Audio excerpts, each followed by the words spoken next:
நண்பர்கள் அனைவருக்கும் வணக்கம். நம்ம சேனலில் பங்கு சந்தைகளுக்கு தேவையான பல்வேறு விதமான தகவல்களை நம்ம வீடியோவாக பதிவிட்டுக்கிட்டு இருக்கோம். நம்ம பதிவிடக்கூடிய தகவல்கள் நிறைய புதிய பிகினர்ஸ்க்கும் ஏற்கனவே ஷேர் மார்க்கெட்டில் ட்ரேட் பண்ணிகிட்டு இருக்கக்கூடிய நண்பர்களுக்கும் ரொம்ப உதவிகரமாக இருந்துகிட்டு இருக்கு. நம்ம மண்டே அன்னைக்கு என்ன தகவல் சொல்லியிருந்தோம், நேற்றைய தினம் மார்க்கெட் எப்படி ட்ரேட் ஆனிச்சு, நாளைய தினம் எப்படி ட்ரேட் ஆகிறதுக்கான வாய்ப்புகள் இருக்குது. இன்றைக்கி பார்த்திங்க அப்படின்னா சிவராத்திரி, அதனால் பார்த்திங்க அப்படின்னா மார்க்கெட் இன்றைக்கி லீவு. இப்போ நம்ம போடக்கூடிய வீடியோக்கள் நாளைக்கு மார்க்கெட் எப்படி இருக்கும் அப்படிங்கிறதுக்கான வீடியோவாக தான் இருக்கும். சரிங்களா? இப்போ இது நிஃப்டி பார்த்திங்கன்னா சென்செக்ஸோட எக்ஸ்பிரி அப்படிங்கிறதுனால மார்க்கெட் செவ்வாய்க்கிழமை அன்னைக்கு ஒரு பெரிய மொமெண்டம் இல்லை. ஏன்னா சென்செக்ஸில் இருக்கக்கூடிய பெரும்பாலான ஸ்டாக்குகள் நிஃப்டிலையும் இருக்குது. அதனால பார்த்திங்க அப்படின்னா மார்க்கெட்டில் பெரிய மொமெண்டம் இல்லை. இன்றைய தினம் மார்க்கெட் கிடையாது. நாளைய தினம் மந்த்லி எக்ஸ்பிரி நிஃப்டிக்கு இருக்குது. சரிங்களா? அந்த மந்த்லி எக்ஸ்பிரி என்ன மாதிரியான மொமெண்டம் இருப்பதற்கான வாய்ப்புகள் இருக்குது, ஓஐ டேட்டாலாம் என்ன சொல்ல வருது, இப்போதைக்கு மார்க்கெட் என்ன கண்டிஷனில் இருக்குது அப்படிங்கிறதெல்லாம் இந்த வீடியோ மூலயமா பார்த்து தெரிஞ்சுக்கலாம். வாங்க. இப்போ பார்த்துக்கிட்டு இருக்கிறது நிஃப்டியோட சார்ட்டு, டே சார்ட்டு பார்த்துக்கிட்டு இருக்கீங்க. இந்த டே சார்ட்டில் பார்த்திங்க அப்படின்னா நம்ம ஃபிப்னாசி லெவல் ட்ரா பண்ணி காமிச்சிருந்தோம். 22,500 அப்படிங்கிற லெவல். எக்ஸாக்டாக மார்க்கெட் 22,500 அப்படிங்கிற லெவலில் தான் சப்போர்ட் எடுத்து நிற்கிது. மார்க்கெட் ட்ரெண்டெல்லாம் பிரேக் ஆகிடுச்சு. அதில் எந்த வித சந்தேகமும் கிடையாது. ட்ரெண்டை பிரேக் பண்ணிவிட்டு கீழே வந்திருக்கு. இந்த இடத்துல ஸ்ட்ராங் கன்சால்டேஷனில் இருந்தது ஒரு 10-15 நாள். எப்போதுமே ஸ்ட்ராங் கன்சால்டேஷனில் இருந்து எந்த பக்கம் ஒரு பக்கம் பிரேக் அவுட் ஆகுதோ அந்த பக்கம் மார்க்கெட் மொமெண்டம் ரொம்ப ஸ்பீடாக இருக்கும். எந்த பக்கம் போனாலும் ஒரு அப் சைடோ டவுன் சைடோ போனாலும் மார்க்கெட் ஒரு மூமெண்ட் வேகமாக இருக்கும் அப்படிங்கிறது எதிர்பார்ப்பு. மார்க்கெட் பார்த்திங்கன்னா இந்த ட்ரெண்டை பிரேக் பண்ண அடுத்த நாளே பார்த்திங்கன்னா 250 புள்ளிகள் கீழே வந்துச்சு. சரிங்களா? இப்போவுமே பார்த்திங்கன்னா சப்போர்ட்டில் நின்றுக்கிட்டு இருக்குது. ஒன்ஸ் இந்த சப்போர்ட்டை பிரேக் அவுட் ஆகிடுச்சு அப்படின்னா 22,168 தான் அடுத்த சப்போர்ட். ஓகே, இப்போ என்ன நடப்பதற்கான வாய்ப்புகள் இருக்கும் அப்படின்னா மார்க்கெட் ட்ரெண்டை பிரேக் பண்ணிச்சுங்களேன். ட்ரெண்டை பிரேக் பண்ணிவிட்டு அடுத்த சப்போர்ட்டில் வந்திருக்கு. அடுத்த சப்போர்ட்டுக்கு மார்க்கெட் இந்த இடத்த சப்போஸ் மேலே போகுது அப்படின்னா அப் ட்ரெண்டாக இருக்கும், மேலே போய்டும் அப்படின்னு நினைக்க வேண்டாம். இந்த ரேஞ்ச் இருக்குது பார்த்திங்களா, இந்த ரேஞ்சு 22,700 அப்படி இல்லைன்னா 800 ரேஞ்சுக்கு போயிட்டு மார்க்கெட் திருப்பி கீழே வரும். இந்த இடத்துல வரும்போது டபுள் பாட்டம் எடுக்கும் அப்படின்னு நினைக்கக்கூடாது. இந்த இடத்துல கொஞ்சம் கன்சல்டேஷன் ஆகிட்டு மார்க்கெட் ஏன்னா இந்த இடம் ஒரு சப்போர்ட்டாக இருக்குல்ல, இந்த சப்போர்ட்டில் எப்போதுமே மார்க்கெட் எந்த சப்போர்ட்லேயும் எந்த ரெசிஸ்டன்ஸ்லேயும் கன்சல்டேஷன் ஆகும். இந்த ரேஞ்சிலையும் போய் பிரேக் அவுட் ஆக போகுதான்னு கன்சல்டேஷன் ஆகிட்டு இந்த இடத்துல ஒரு லிக்விடிட்டியை க்ரியேட் பண்ணும். மார்க்கெட் என்ன பண்ணும், இந்த இடத்துல லிக்விடிட்டியை க்ரியேட் பண்ணும். எல்லாருமே என்ன நினச்சிட்டு இருப்பாங்கன்னா மார்க்கெட் மேலே உடைக்க போதா கீழே உடைக்க போதான்னு. ஆனால் ஓவரால் ட்ரெண்டு டவுன் சைடில் இருக்குது. மேலே போய் அதாவது போகிற மாரி காமிச்சிட்டு அகைன் கீழே வருவதற்கான வாய்ப்புகள் இருக்கும். இந்த இடத்துலையும் மார்க்கெட் என்ன பண்ணும், கன்சல்டேஷன் பண்ணும். இந்த கன்சல்டேஷன் எதற்காகனா மார்க்கெட் ஒரே டைரெக்ஷனில் போயிட்டு இருந்துச்சு அப்படின்னா மார்க்கெட் எல்லாருமே என்ன பண்ணுவாங்க, ஒரு புட் சைடு என்ட்ரி எடுத்து வச்சுட்டு கம்முன்னு இருந்துருவாங்க.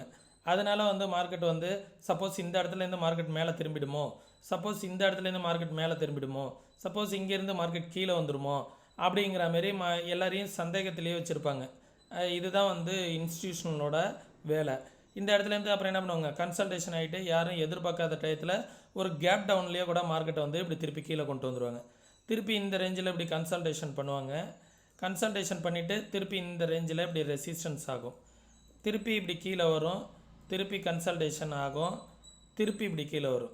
இந்த மாதிரி மொமெண்டத்தை தான் மார்க்கெட் ஃபாலோ பண்ணும். சரிங்களா? கண்டினியூஸாக மேலே போகுமா, கண்டினியூஸாக கீழே வந்துடுமா அப்படின்னு கேட்டிங்கன்னா அந்த மாதிரிலாம் மார்க்கெட் வராது. ஏன்னா எப்போதுமே லிக்விடிட்டியும் க்ரியேட் பண்ணணும், பையர் செல்லர்ஸ் ரெண்டு பேரையுமே அக்குமுலேட் பண்ணணும். அதனால் மார்க்கெட் என்ன ஆகும், இந்த மாதிரி கன்சல்டேஷன் பண்ணிவிட்டு அதுக்கப்புறம் ஒரு சைடு பிரேக் அவுட் கொடுக்கும். சரிங்களா? எதெல்லாம் சப்போர்ட் அண்ட் ரெசிஸ்டன்ஸாக இருக்குன்னு பார்த்தோம் அப்படின்னா மார்க்கெட் இப்போ நின்றுக்கிட்டு இருக்க லெவலே ஒரு சப்போர்ட் ரேஞ்சில் தான் நின்றுக்கிட்டு இருக்குது. 500 கொஞ்சம் மேலே வந்துச்சு அப்படின்னா 800, 700 to 800 அப்படிங்கிற லெவல் ஒரு ரெசிஸ்டன்ஸாக இருக்கும். இந்த லெவலை பிரேக் பண்ணிச்சு அப்படின்னா 22,500 பிரேக் பண்ணிச்சுன்னா 22,167 வரைக்கும் போகும். அதற்கும் கீழே வந்துச்சு அப்படின்னா 21,780, அதற்கும் கீழே வந்துச்சு அப்படின்னா இந்த லெவலுக்கு கீழே ப்ரீவியஸ் ஸ்விங் இருக்குது, அது 21,200. இந்த லெவல் வரைக்கும் நிஃப்டி வருவதற்கான பாசிபிலிட்டிஸ் இருக்கும். பேங்க் நிஃப்டியோட ஃபிப்னாசி லெவலை கொஞ்சம் சேஞ்ச் பண்ணியிருக்கேன், ப்ரீவியஸ் ஸ்விங்கை எடுத்திருக்கேன். இந்த ஸ்விங் படி பார்த்தோன்னா மார்க்கெட்டுக்கு இது ஒரு சப்போர்ட்டு. இந்த ஃபிப்னாசி லெவல் 48,500 அப்படிங்கிற லெவல் வந்து ஒரு சப்போர்ட்டாக இருக்கும். 450 to 500 அப்படிங்கிறது இமிடியேட் சப்போர்ட்டு. ஒன்ஸ் அதற்கும் கீழே வந்துச்சுன்னா 47,900 அப்படிங்கிறது ஒரு சப்போர்ட்டு. அதற்கும் கீழே வந்துச்சு அப்படின்னா இந்த லெவல் வந்து ஒரு சப்போர்ட்டாக இருக்கும். 47,850 47,100 இந்த ரேஞ்ச் வந்து சப்போர்ட்டாக இருக்கும். ரெசிஸ்டன்ஸ் வந்து இமிடியேட் ரெசிஸ்டன்ஸ் இந்த பிளாக் கலர் லைன் இருக்குது பார்த்தீங்களா, இந்த ரேஞ்சில் தான் மார்க்கெட் வந்து கன்சல்டேஷன் ஆகிட்டு பிரேக் அவுட் ஆகிருக்கு. 48,900 49,000 ரேஞ்சுங்கிறது ஒரு ரெசிஸ்டன்ஸ். அதற்கும் மேலே வந்துச்சு அப்படின்னா 49,250 அப்படிங்கிறது ஒரு ரெசிஸ்டன்ஸாக இருக்கும் பேங்க் நிஃப்டியை பொறுத்த வரைக்கும்.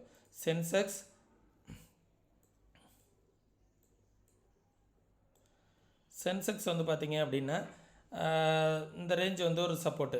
இப்போ நின்றுக்கிட்டு இருக்க லெவலும் ஒரு சப்போர்ட்டு. 74,370 அப்படிங்கிறது ஒரு சப்போர்ட்டு. சரிங்களா,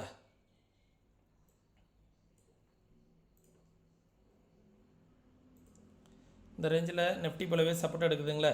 74,370 அப்படிங்கிறது ஒரு சப்போர்ட்டு. அதற்கும் கீழே வந்துச்சு அப்படின்னா இந்த பிளாக் கலர் லைன் ஒரு சப்போர்ட்டு.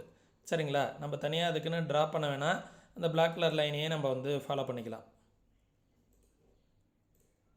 ஓகே, இந்த லெவல் 74,377 அதற்கும் கீழே வந்துச்சு அப்படின்னா 73,174 அப்படிங்கிறது ஒரு சப்போர்ட்டாக இருக்கும் சென்செக்ஸை பொறுத்த வரைக்கும். அதற்கும் கீழே வந்துச்சு அப்படின்னா 71,867 அப்படிங்கிறது ஒரு சப்போர்ட்டாக இருக்கும். ரெசிஸ்டன்ஸ் வந்து பார்த்திங்கன்னா 75,316 அப்படிங்கிற லெவல் வந்து ஒரு ரெசிஸ்டன்ஸாக இருக்கும். இதற்கும் மேலே வந்துச்சு அப்படின்னா 76,000 அப்படிங்கிற லெவல் வந்து ஒரு ரெசிஸ்டன்ஸாக இருக்கும். சரிங்களா, இந்த ஃபிப்னாசி லெவலே வந்து சப்போர்ட் அண்ட் ரெசிஸ்டன்ஸாக மார்க் பண்ணிக்கோங்க.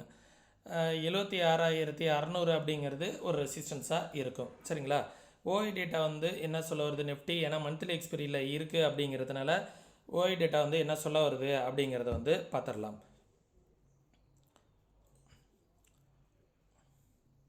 ஓஐ டேட்டா வந்து ஸ்ட்ராங்காக வந்து 22,600 பில்ட் ஆகிருக்கு. மார்க்கெட் இப்போ முடிஞ்சிருக்குது 22,547 அப்படிங்கிறது அந்த ரேஞ்சில் மார்க்கெட் வந்து நின்றுக்கிட்டு இருக்குது. ரெசிஸ்டன்ஸ் வந்து இமிடியேட்டாக வந்து 22,600 பில்ட் ஆகிருக்கு. 22,500 ஒரு சப்போர்ட்டு. அதற்கு கீழே வந்துச்சுன்னா 22,300 அப்படிங்கிறது அந்த ரேஞ்சு தான் சப்போர்ட்டாக இருக்குது. ஓவரால் வந்து பார்த்திங்கன்னா கால் சைடு தான் ஓவரால் அதிகமாக ரெசிஸ்டன்ஸ் இருக்குது. சப்போர்ட் வந்து 22,500.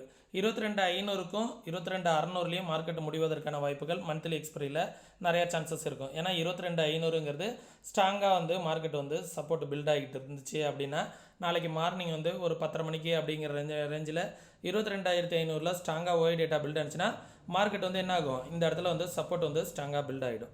சரிங்களா, இந்த இடத்துலையே மார்க்கெட்டை வச்சு முடிச்சு விட்ருவாங்க. சரிங்களா, நீங்களே இதே போல் மார்க்கெட்டை ஓனாக அனலைஸ் பண்ணணும், யாரோட உதவியும் இல்லாமல் ட்ரேட் பண்ணணும் அப்படின்னு நினச்சிங்கன்னா கற்றுக்கிட்டு ட்ரேட் பண்ணுங்கள். கற்றுக்கணுன்னு விருப்பம் இருக்கக்கூடிய நண்பர்கள் வாட்ஸ்அப்க்கான லிங்க் வந்து டிஸ்கிரிப்ஷனில் கொடுத்துருக்கேன். கற்றுக்கணுன்னு விருப்பம் இருக்கக்கூடிய நண்பர்கள் டெக்ஸ்ட் பண்ணுங்கள். அதே நேரத்தில் இன்ட்ராடேக்கான 2 விதமான ஸ்ட்ராட்டஜிஸ் வந்து நீங்கள் ஃப்ரீ ஆஃப் காஸ்ட்டில் வந்து கற்றுக்கணும் அப்படின்னு நினச்சிங்கன்னா எந்த வித பேமெண்ட்டும் பண்ணுங்கிற அவசியம் கிடையாது. நம்மளோட ரெஃபரல் கீழே நீங்கள் டிமெண்ட் அக்கௌண்ட் ஓப்பன் பண்ணணும். நம்ம ரெஃபரல் கீழே நீங்கள் டிமெண்ட் அக்கௌண்ட் ஓப்பன் பண்ணிவிட்டு உங்களோட கிளைண்ட் ஐடி வந்து எனக்கு சென்ட் பண்ணிங்கன்னா அந்த கிளாஸஸ்க்கான அக்சஸ் வந்து உங்களுக்கு கிடச்சிரும். சரிங்களா, மேலும் ஒரு முக்கியமான தகவல், நம்ம சொல்லக்கூடிய தகவல்கள் எல்லாமே வந்து என்னோடய வியூ தான். நீங்களும் உங்களோட வியூவோட ஒத்து போகுதா அப்படிங்கிறத பாருங்கள். ஒத்து போகுது அப்படிங்கிற பட்சத்தில் ஓனாக அனலைஸ் பண்ணி பார்த்துட்டு இன்வெஸ்ட்மெண்ட் பண்ணுறதுக்கு முன்னாடி உங்களோட ஃபினான்ஷியல் அட்வைஸரை கன்சல்ட் பண்ணிக்கோங்க. ஓகே, மீண்டும் இன்னொரு இது போன்ற பயனுள்ள வீடியோவில் சந்திக்கும் வரை தொடர்ந்து இணைந்திருங்கள். நன்றி, வணக்கம்.